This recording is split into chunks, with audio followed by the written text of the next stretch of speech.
Welcome. Today we're looking at the original Mass Effect, the Xbox 360 game that you can play by way of the backwards compatibility program on your brand new Xbox Series consoles.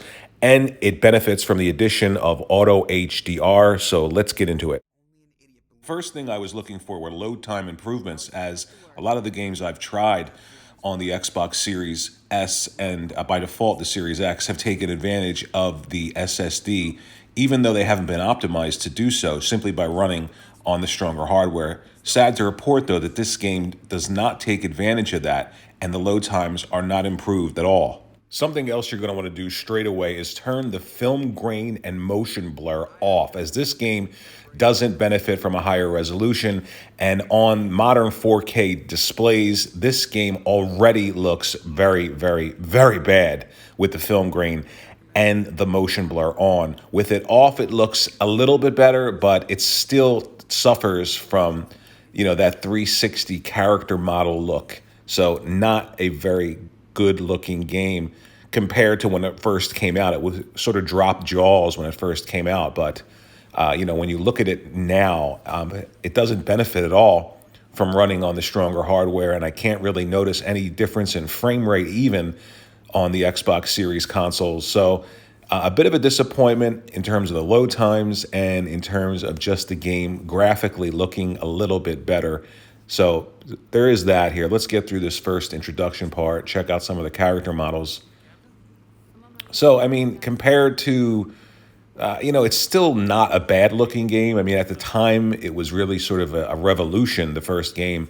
It was just that good in the character models. And what's really great about it is, you can choose your response during a conversation, during a mid conversation while the other character is still talking. You can choose the response and they're not interrupted. So you're just waiting for the person to finish speaking and you already know what your response is going to be. That's pretty cool. I like that feature. I haven't seen that in a lot of games. Usually when you pick the response, they just get cut right off.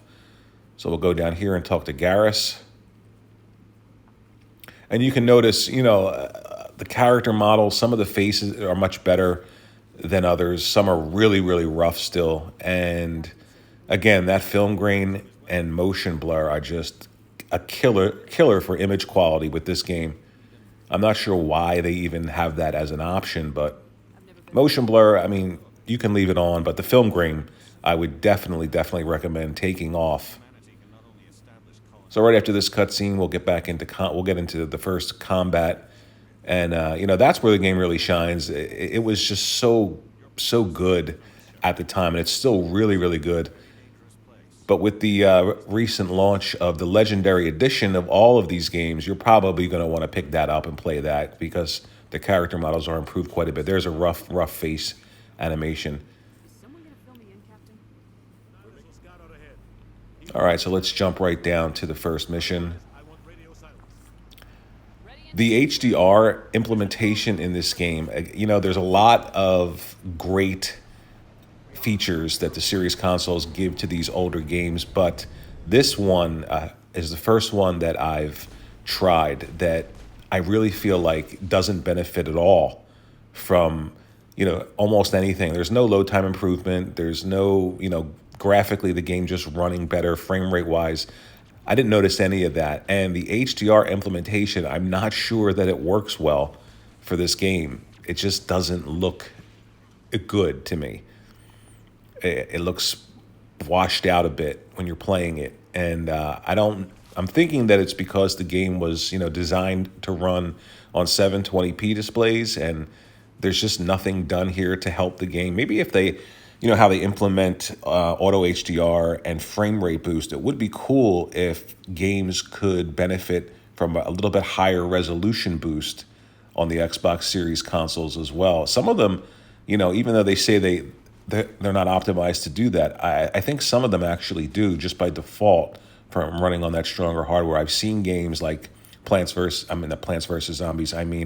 Destroy All Humans and Recore that looks really good with the HDR implementation and frame rate and just graphically running on the stronger hardware looks better. This one, not so much. Still, if you own the game, if you purchased it digitally, it's still there in your library, and so are all your save files. So that's really cool That's a great little sort of back end feature when it comes to playing on the Xbox.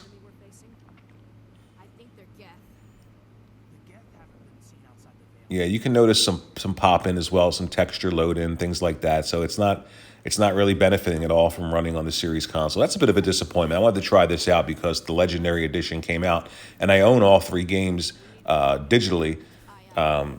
So the idea of buying them over again for 4K and for character model improvements and things like that, I wanted to see if I can go back and just play these games again. But I do think they're that good. I really do. I think this first game is so good that it's worth that Legendary Edition price tag for the other two games as well. The second one was really good as well. The third one, okay, but not too great. You can see the bloom here with the HDR, and it's sometimes when you're not, when the image is like static and you're not moving, I think it looks good at times. But I noticed this weird ghosting effect when you move here. If you can look down on the ground there's like a weird shadow effect that follows you. It's just strange. I don't know if that's because of the HDR in this game with the film grain and the motion blur turned on. Turn them off if you're going to replay this game. You don't want to have that on at all. And I'm not noticing any difference with frame rate. It doesn't feel that it's been just by default improved. A lot of games have, even the ones that aren't given that FPS boost.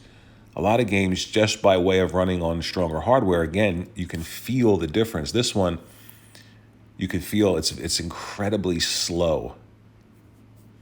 So maybe it's locked 30 frames per second. Maybe it's a little bit better. Maybe at the time it probably wasn't locked at 30. Maybe it's locked at 30 now, but it just feels really slow. You can see that ghosting effect on the ground there. I'm looking down, trying to figure out what the hell that is. Still really good the way that the game presents the story to you and the way that the cutscenes and the characters interact. I like a lot of the camera angles, the close-ups of the faces, and the lip syncing isn't that bad even by today's standards. So you really get a sense of how much work went into this game when it first came out, how good it is. Which is sad that Andromeda came out and I don't know what happened there. But the combat, while slow, the frame rate on the Legendary Edition is probably a great addition that makes this gameplay shine.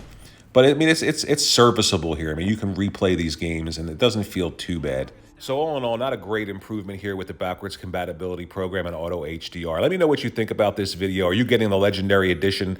Thank you for watching. Think about liking and subscribing. See you in the next one.